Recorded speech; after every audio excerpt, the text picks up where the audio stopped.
Hello and welcome. My name is John Valentine, and in this video I'll be talking about growing your email list. So whether you have a newsletter or you want to grow your email list for a database and use it for email marketing, this video will talk about these kind of contents, as you can see on screen right now: collecting readers, marketing to a reader, borrowing subscribers, and finally at the end I'm just going to summarize the video and give some final tips and tricks, so make sure to stick around until the end there. But that's going to basically be it. So let's move into the first unit here and let's get started. So first off, of course, what you want to do is you want to collect readers. Now this can be done in a various type of ways, but collecting readers and just collecting emails is basically the main part when it comes to actually growing your email list. So how do you do this? Well, what you can do is you can provide free content in exchange for email signups. For example, you can put up your free ebook for signups. You can have checklists, webinar trainings, videos, free access to certain things. Whatever it is that has to do with your business, you can offer free versions or even coupons, 10% off if you sign up with your email, stuff like that. So you do have to provide some kind of exchange in order to get an email sign up.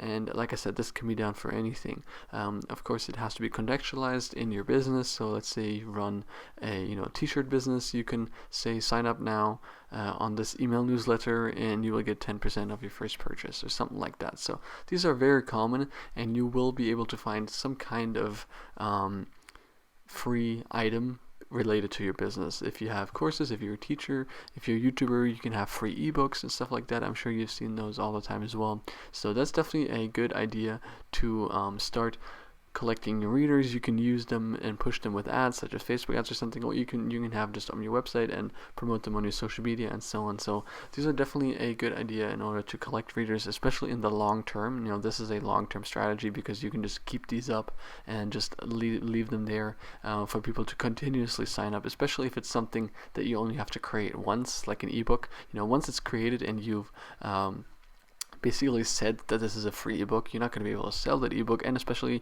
maybe you don't even want to sell it. So if this is an ebook, you create it once, you've written it, it's done, and you can just put it on your website, leave it there for people to sign up to. And so that's definitely an easy way to have a long-term strategy of collecting readers by doing a little bit of work in the beginning. So do the strategy in the background while you can also run some of these next strategies that I'll be talking about. Now next, you can just market straight to your readers. So let's talk about actually marketing readers and running paid advertisements. In this sense, even though you can use paid advertisements in order to advertise the free incentive that you have, such as the ebook that I said, you can just straight up market your product. For example, if you have a tech newsletter that you publish every week, you can just straight up market that as well without having some kind of free exchange. People will be able to either sign up or even pay if it's a paid sign up, whatever it is. But if you want to grow your email list, running paid advertisements is definitely a good idea, such as Facebook ads, Google ads, and so on. You do want to create some sort of budget that you want to stick to, because that'll be easier to track your progress and see how much those ads are actually worth. And then you want to create your graphics, of course, when you run your ads. On Facebook, you want to have good graphics because those are the main point of contact that people see. Think about the costs. And again, this is a quicker strategy. This can be combined with the previous strategy, like I said, offering something in exchange for the email sign up. But if you do run straight up paid advertisements in order to market your product, if it's, let's say, again, a tech newsletter, then it's definitely a quicker strategy in order to gain some momentum with viewers. And especially if it's a paid subscription, then you definitely want to think about running paid advertisements. But if you just want to just straight up grow your email list to do whatever with, compared to whatever it is, like a tech newsletter, but you just want to grow your email list that you can use in order to market your products or your future products or whatever it is, then running paid advertisement is also definitely something to consider, because what you also want to keep in mind, though, when you run these paid advertisements, is building that budget and then making sure that your cost acquisition of one customer doesn't outweigh the ROI that you get from one customer. So you definitely want to keep track and analyze your statistics and so on making sure that everything is on the up and up in the sense of making it worthwhile for you to run these ads. But having a valuable and big email list is definitely very, very valuable. So sometimes putting a few $100s or whatever your budget is might well be worth it if that payoff is pretty good in the end. So just consider everything in the sense of making sure that your costs are appropriate and relative to the ROI that you're getting from these signups. Now, the next thing that you can do is borrow subscribers. And what I mean by borrow subscribers, I don't actually mean literally borrow subscribers, because you can't really borrow, but you can exchange marketing. So for example, if you run a newsletter, it's very frowned upon, and it's a kind of a gray area for you to like buy lists or rent lists or borrow subscribers. But when I mean borrow subscribers, I mean you can do something like a shout out for a shout out. For example, if there's another similar newsletter that can advertise for you, then you can either do a paid ad or an exchange ad. So some newsletters won't want you to run a different newsletter in their newsletter, but if you have not in a newsletter, but if you have something like an email list or just a product and email list that you want to collect, then you can definitely do that. So let's say you have an app and it's launching in 6 months, and then you do a paid promotion with a tech newsletter, and then you put something in where you pay them for them to link your website where people can sign up for email, or give them the landing page for the email sign up where people will be notified once that app goes live. So that way, you're not in direct competition with the actual newsletter that you're paying for. And it's also something that might interest them because it's in the same realm, the tech newsletter combined with that, techie app. So think about that when you do want to grow your email list in that sense. So of course, again, that has to work where you're not sort of competing with someone because they're probably not going to want to do it.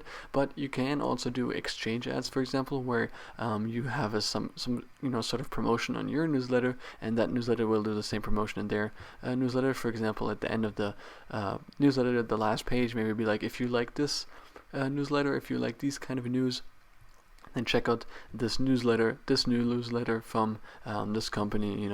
If you like Tech Newsletter 1, then you might like Tech Newsletter 2, and they will run the same ad in theirs. If you like this tech newsletter, maybe you'll also like this one, and that way it's kind of a win-win situation where you show each other's audiences someone else that they might also be interested. And with this, of course, you want to make sure that it's the same target audience for that you're using that the other person also has.